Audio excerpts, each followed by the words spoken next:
विधानसभा में एसआईआर पर हंगामा, पक्ष विपक्ष में तीखी नोकझोंक देखने को मिली है। जाकिर हुसैन गेसावत ने पर्ची के जरिए मामला उठाया है। जवाब में संसदीय कार्य मंत्री जोगाराम पटेल ने कहा, वोट जोड़ने का अधिकार निर्वाचन आयोग का है। मतदाता सूची बनाने में सरकार की कोई दखल नहीं है। बीएलओ भी आयोग ही नियुक्त करता है। तो सरकार ने यह स्पष्ट कर दिया है कि दरअसल वोटर लिस्ट बनाने में सरकार की कोई भूमिका नहीं है। वोट जोड़ने का अधिकार निर्वाचन आयोग का है। मतदाता सूची बनाने में सरकार का कोई दखल नहीं है। बीएलओ भी आयोग ही नियुक्त करता है। ये आपका बंडल है, आपके द्वारा दिए हुए बंडल है।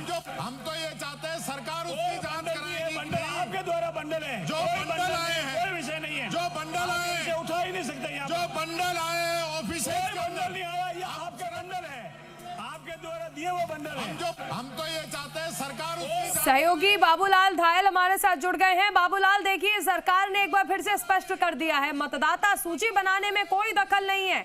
सब कुछ निर्वाचन आयोग तय करता है।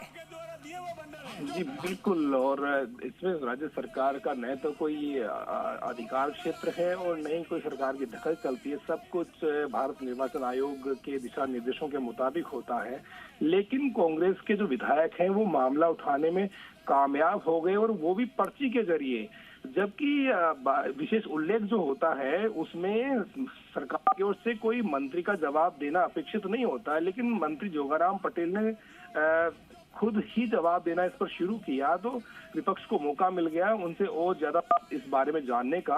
आखिरकार उन्होंने सफाई दी कि हमारी इसमें कोई भूमिका नहीं है, सब कुछ केंद्रीय चुनाव आयोग है वो तय करता है, और एसआईआर में किसी भी तरह के वोट काटने का, वोट जोड़ने का ऐसा अधिकार राज्य सरकार की किसी भी चुनावी मशीनरी के पास में नहीं है। सारा का सारा काम भारत निर्वाचन आयोग के दिशा निर्देशों के मुताबिक होता है। लेकिन इस पर खासा हंगामा बरपा, शोर शराबा हुआ, तीखी नोकझोंक हुई, और उसके बाद में स्पीकर ने भोजनावकाश 1 बजे होता है, 5 मिनट पहले ही उन्होंने विधानसभा की कार्यवाही को स्थगित कर दिया। तो कुल मिलाकर के विपक्ष जो है जिस तरह से हमला है सरकार के खिलाफ, केंद्र और राज्य की सरकारों के खिलाफ, वोट चोरी के आरोप लगाते हुए कई बार सरकारों को घेरने की कोशिश भी करता है, आज वो सदन में इस मुद्दे को उठाने में भी कामयाब तो रहा, लेकिन उसे निराशा ही हाथ लगी।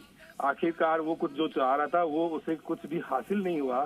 सदन की कार्रवाई का समय जरूर बाधित हुआ शोर शराबे के बीच में, लेकिन सरकार की तरफ से जवाब भी आया कि इसे लेकर के और सदन में का समय खराब नहीं होना चाहिए किसी भी तरह से, और इस मामले को सदन में उठाने की कोई उपयुक्त जगह भी नहीं है। आप अपनी राजनीति कर रहे हैं तो बाहर कीजिए, बेवजह जनहित से जुड़े मुद्दों के लिए सदन चलना चाहिए। इस तरह के मुद्दों के लिए सदन का समय किसी भी सूरत में जाया नहीं होना चाहिए। फिर भी जो सड़कों पर संघर्ष कांग्रेस पार्टी करती हुई नजर आ रही है, तो उसने आज जो है इस मुद्दे को विधानसभा में उठा करके और लोगों को एहसास कराने की कोशिश की कि इस मुद्दे में उनकी निगाह में बहुत दम है और इस इश्यू को वो कंटिन्यू रखेंगे।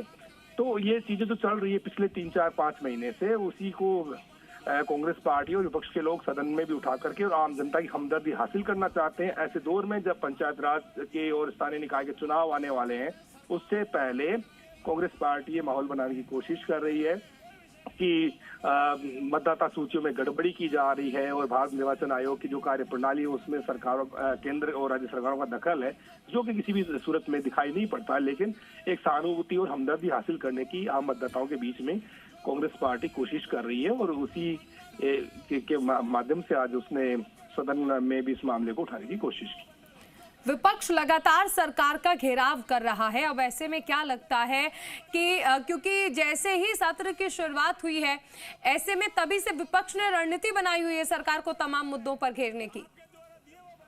जी बिल्कुल, क्योंकि 2 साल का वक्त हो गया है और सरकार ने अपना रिपोर्ट कार्ड भी पेश किया है। सरकार के खिलाफ कहीं कोई माहौल दिखाई नहीं पड़ता है, तो ऐसे में विपक्ष कोशिश कर रहा है कि वो जनहित से जुड़े हुए मुद्दों को विधानसभा में उठा करके आम जनता की सहानुभूति हासिल करे और फिर पंचायत राज के स्थानीय निकाय के जो चुनाव आने वाले हैं उसमें वो बीजेपी को कड़ी टक्कर दे सके। इसके लिए उचित मंच जो है राजस्थान की विधानसभा है और इसमें जनहित से जुड़े हुए मुद्दों को मुखरता के साथ उठाने की कोशिश कर रहा है। लेकिन इस बार बीजेपी की ओर से बेहतर फ्लोर मैनेजमेंट दिखाई पड़ रहा है। सरकार के तमाम मंत्री पूरी तैयारी के साथ आ रहे हैं। अभी तक सरकार की ओर से कोई भी मंत्री घिरा नहीं है, जिसकी कोशिशें अब तक की जा रही थी विपक्ष की ओर से। तो विपक्ष अभी तक अपने इरादों में कामयाब नहीं हुआ है, लेकिन फिर भी वो रह करके और सरकार की घेराबंदी करने की पूरी कोशिश कर रहा है। अभी काफी दिन सदन चलना है, बजट पेश होगा और बजट के बाद में जो घोषणाएं होंगी उनको लेकर के भी चर्चा होगी।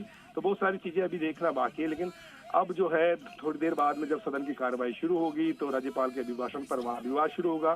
तब भी विपक्ष की ओर से सरकार ने अभिभाषण में जो उपलब्धियां गिनाई है उसको लेकर भी विपक्ष सरकार के ऊपर हमलावर होता हुआ नजर आएगा। चलिए, शुक्रिया इस तमाम जानकारी के लिए बाबूलाल। जो बंडल आए ऑफिस बंडल नहीं आया, ये आपके